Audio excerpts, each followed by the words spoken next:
तो दोस्तों स्वागत है आपके अपने चैनल सिविल साइड विजिट में।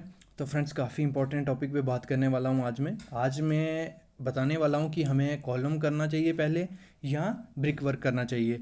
पहले तो मैं बता दूँ, दो टाइप के स्ट्रक्चर होते हैं। एक होता है हमारा फ्रेम स्ट्रक्चर, दूसरा होता है लोड बेरिंग। लोड बेरिंग है सीधा हमारा ब्रिक वर्क के बाद सीधी स्लैब डाल देते हैं तो वो लोड बेरिंग हो गया। वो फ्रेम स्ट्रक्चर हो गया, पहले कॉलम करते हैं फिर मतलब 3-4 स्टोरी हो तो वहाँ फ्रेम स्ट्रक्चर हम ज़्यादा प्रेफर करते हैं।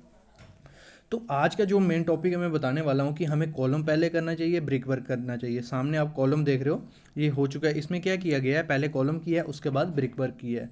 तो आज वही मैं चीज़ आपको बताऊंगा, क्योंकि इस पे क्वेश्चन पूछे जा रहे थे कि हमें सर कॉलम करना चाहिए या पहले ब्रिक वर्क करना चाहिए। क्योंकि जो कॉन्ट्रैक्टर होते हैं वो क्या करते हैं, पहले ब्रिक वर्क कर लेते हैं उसके बाद कॉलम करते हैं। ये चीज़ भी गलत नहीं है, लेकिन दूसरी चीज़ को भी मैं गलत नहीं बोलूँगा। दोनों चीज़ें अपनी अपनी जगह सही हैं। सबसे पहले मैं बताना चाहूँगा, एक चीज़ टेक्नोलॉजी है कन्फाइंड मैसनरी।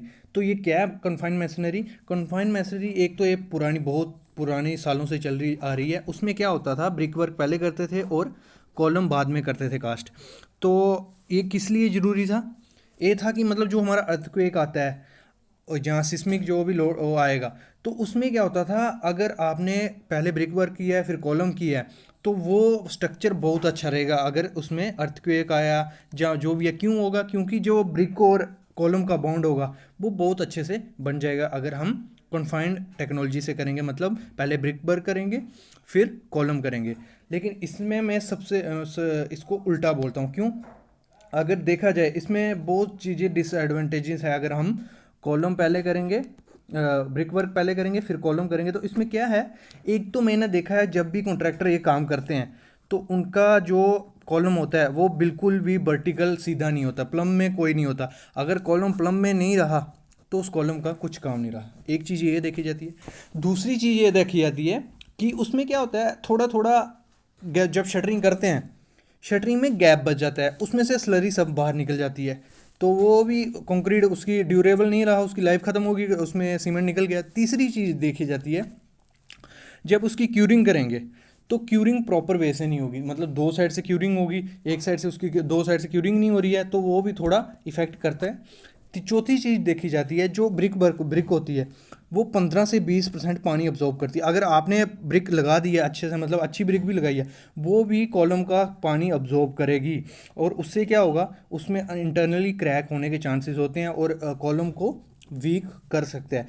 ये चीज़ से मैं मना करता हूँ कि पहले ब्रिक वर्क करो फिर कॉलम करो। ये चीज़ से मैं मना करूँगा। इसलिए मैं बोलता हूँ अगर आपने पहले कॉलम कर लिए तो कॉलम की वर्टिकलिटी भी सही रहेगी। और दूसरी चीज़ क्या रहेगी, बोलते हैं कि मतलब बॉन्ड नहीं बनाता है ब्रिक वर्क, उसके साथ कॉलम के साथ बॉन्ड नहीं बनाता है। क्यों नहीं? अगर आपने अच्छे से उसमें टाचा यूज़ किया, मतलब हाकिंग की हुई है, अच्छे से माल डाला हुआ है, तो फिर अगर ब्रिक वर्क कर रहे हो तो अच्छे से बॉन्ड बनाएगा। क्यों नहीं बनाएगा? अच्छे से बनाएगा।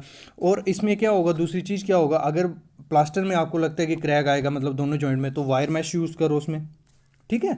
और अगर वायर मैश यूज़ करोगे तो क्रैक भी नहीं आएगा, उससे अच्छी बॉन्ड भी बन जाएगी। और ये मैं बोलता हूँ कन्फाइंड मैसनरी से अच्छा भी प्रोसेस है, ठीक है। अगर देखा जाए, अगर आपको पहले ब्रिक वर्क करना है फिर कॉलम करना है तो आप कर सकते हो, कोई उसमें मैं नहीं मना कर सकता, दिक्कत नहीं है उसमें।